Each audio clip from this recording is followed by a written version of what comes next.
मध्य प्रदेश के 6 बड़े शहरों में इस साल सितंबर और अक्टूबर महीने से इलेक्ट्रिक बसों का संचालन शुरू हो जाएगा। केंद्र सरकार की योजना के तहत देश के 88 शहरों में 6,500 से ज्यादा ई बसें चलाई जानी हैं, जिनमें से मध्य प्रदेश को 582 बसें आवंटित की गई। इन बसों में 472 मिनी 26 सीटर और 110 मिनी 21 सीटर होंगी, जो इंदौर, भोपाल, जबलपुर, ग्वालियर, उज्जैन और सागर में चलाई जाएंगी। इन बसों का किराया वर्तमान में चल रही सिटी बसों से काफी कम रहने की उम्मीद है। इन बसों के संचालन और रखरखाव की जिम्मेदारी Green Cell Mobility Private Limited company उठाएगी और केंद्र सरकार 12 साल के लिए ऑपरेशन एंड मेंटेनेंस कॉस्ट भी देगी। दरअसल मध्य प्रदेश में सार्वजनिक परिवहन को हरित और किफायती बनाने के लिए सितंबर अक्टूबर से 6 शहरों में 582 इलेक्ट्रिक बसें शुरू की जाएंगी।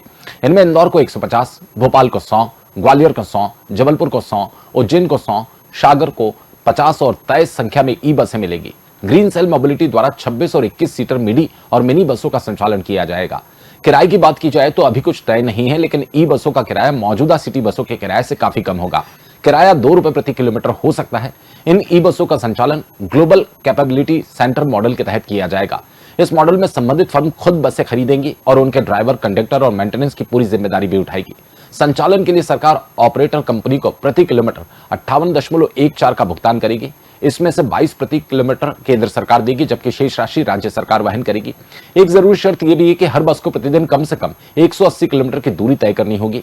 जब इस बारे में बीसीएलएल के डायरेक्टर मनोज राठौड़ ने कहा कि प्रधानमंत्री नरेंद्र मोदी की मंशा के अनुरूप ई बसें शहरों में चलाई जाना है। मध्य प्रदेश में टेंडर प्रक्रिया पूरी हो गई, टिकट कलेक्शन एजेंसी का टेंडर नहीं हुआ। सितंबर अक्टूबर तक बसें चलने लगेंगी।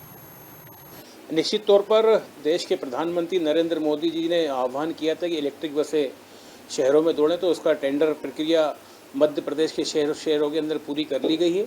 आने वाले 3-4 माह के अंदर ये शहरों के रोडों पर दौड़ेंगी बसें। अभी हमारे जो टिकट कलेक्शन एजेंसी होती है उसका भी अलॉटमेंट नहीं हुआ, उनका टेंडर नहीं हुआ। वो प्रक्रिया पूरी होने के बाद भोपाल के शहरों पर ये बसें दौड़ेंगी।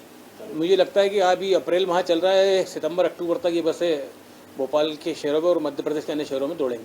किस तरह की सुविधाएं मिलेंगी? निश्चित तौर पर मिडी बसें हैं ये, इसमें लगभग 32 से 40 सवारी इसके अंदर बैठ सकती हैं और ये छोटे रूटों पे भी जा सकती हैं। इनकी लंबाई कम रहेगी। मिडी बसें, इलेक्ट्रिक बसें, सब सुविधा युक्त बसें रहेंगी। इसमें कैमरे की व्यवस्था भी रहेगी, इसमें सारी सुविधाएं उसमें रहेंगी। किसी प्रकार की दुविधा यात्रियों को नहीं होगी, उसमें हर तरह का लाभ उसमें मिलेगा। चार्जिंग पॉइंट की क्या व्यवस्था रहेगी?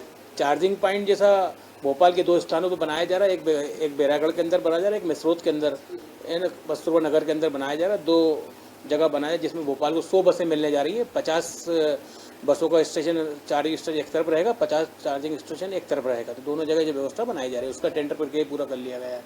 मध्य प्रदेश को विकसित राज्य बनाने के लिए सरकार की तरफ से हर संभव प्रयास किए जा रहे हैं। लगातार नई नई योजनाओं का क्रियान्वयन हो रहा है। तो वहीं अब जो बीसीएलएल की बसें चल रही हैं, अब इसमें एक नई चीज़ भी जुड़ने जा रही है। यात्रियों को सर्व सुविधा युक्त सुविधा देने के लिए अब इलेक्ट्रिक बसों का संचालन होने जा रहा है, जिसकी देखरेख बीसीएल खुद यहाँ पर कर रहा है। हालांकि इस पूरे प्रक्रिया में अभी तक मध्य प्रदेश के करीब आधा दर्जन जिलों का चयन इसमें किया गया है, जिसमें राजधानी भोपाल भी शामिल है। चूँकि राजधानी भोपाल में जो बसें संचालित हो रही हैं उसमें कहीं ना कहीं तकनीकी त्रुटि भी अब सामने आ रही है। इसी को देखते हुए इलेक्ट्रिक बसों का संचालन यहाँ पर होगा। बताया जा रहा है कि जिससे प्रदूषण और पेट्रोल डीजल की बचत होगी, तो वहीं यात्रियों को समय पर उनके स्थान तक पहुँचाने में भी सुविधा मिलेगी। कैमरामैन हेमंत यादव के साथ आबिद मुमताज, एशियन भारत, भोपाल।